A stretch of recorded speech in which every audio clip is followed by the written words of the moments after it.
ಇವತ್ತು ನಾವು ಹೇಳಿದ ಒಂದು ಸೇವ್ ಯುನೈಟೆಡ್ ಫ್ರಂಟ್ನಲ್ಲಿ ಬಂದು ಯಾವ ಪಕ್ಷನೂ ಇಲ್ಲ, ಪಕ್ಷ ಭೇದ ಮರೆತು ಒಂದು ನಾವು ಸೇವ್ ಯುನೈಟೆಡ್ ಫ್ರಂಟ್ನವ್ರು ಇದ್ದಿದ್ದು. ನಮ್ಮ ಮಾತಿಗೆ ಅವ್ರು ಬೆಲೆ ಕೊಟ್ಟು ಇವತ್ತು ಬಂದು ಇಲ್ಲಿ ಮಾತಾಡಿದ ಮೇಲೆ ನೇರವಾಗಿ ಸ್ಟೇಡಿಯಂಗೆ ಬಂದು, ಅಂಬೇಡ್ಕರ್ ಸ್ಟೇಡಿಯಂಗೆ ಬಂದು ಅದನ್ನು ಕುಲಕುಷ್ಪ ಪರಿಶೀಲನೆ ಮಾಡಿ BGML ಅವ್ರನ್ನ ಕರೆದು ಆದಷ್ಟು ಬೇಗನೆ 25 ದಿನಗಳದೊಳಗೆ ಇದು ಕಂಪ್ಲೀಟ್ ಆಗಬೇಕು.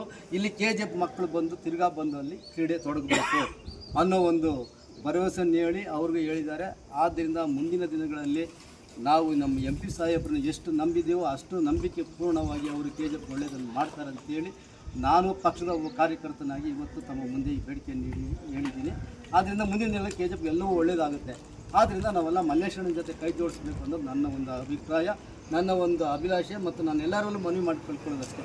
ಯಾಕಂದರೆ ನಮ್ಮ ಮಾತಿಗೆ ಬೆಲೆ ಕೊಟ್ಟು ಬಂದು ನಮ್ಮ ಕಷ್ಟ ಸುಖವನ್ನು ಆಲಿಸ್ತಾರಲ್ಲ, ಅಂಥವ್ರಿಂದ ಇದ್ದಾಗ ಮಾತ್ರನೇ ನಮ್ಗೆ ಒಂದು ಬೆಲೆನೂ ಸಿಗುತ್ತೆ, ನಮ್ಮ ಊರು ಅಭಿವೃದ್ಧಿ ಆಗುತ್ತೆ ಅಂತೇಳಿ ನನಗೆ ಮಾತಾಡೋದಕ್ಕೆ ನೀವೆಲ್ಲ ಇವಾಗ BGM ಎಂಪ್ಲಾಯೀಸ್ ಒಟ್ಟಿಗೆ ಬನ್ನಿ ಅಂತ ಹೇಳ್ತಾ ಇದ್ದಾರೆ. ಇವ್ರು ಬರ್ತಾ ಇಲ್ಲ, ಅದಕ್ಕೆ ಸಜೆಷನ್ ಆಲ್ಟರ್ನೇಟ್ ಏನು ಮಾಡಿ ಇಲ್ಲ, ಬರ್ತಾ ಇಲ್ಲ ಅನ್ನೋದಕ್ಕೆ ಕಾರಣ ನಾವೇ. நம்மளுக்குள்ள ஒளி ஜகளா அவன் என்ன இவன் என்ன அவங்ககிட்ட போகிறதுனா இவங்ககிட்ட போகிறது இந்த மாதிரி பிரச்சனை தான் இதனால இப்படி ஊந்துக்கு வந்துடுச்சு. இன்றைக்கி இது எங்கள் ஜோதி பாஸ்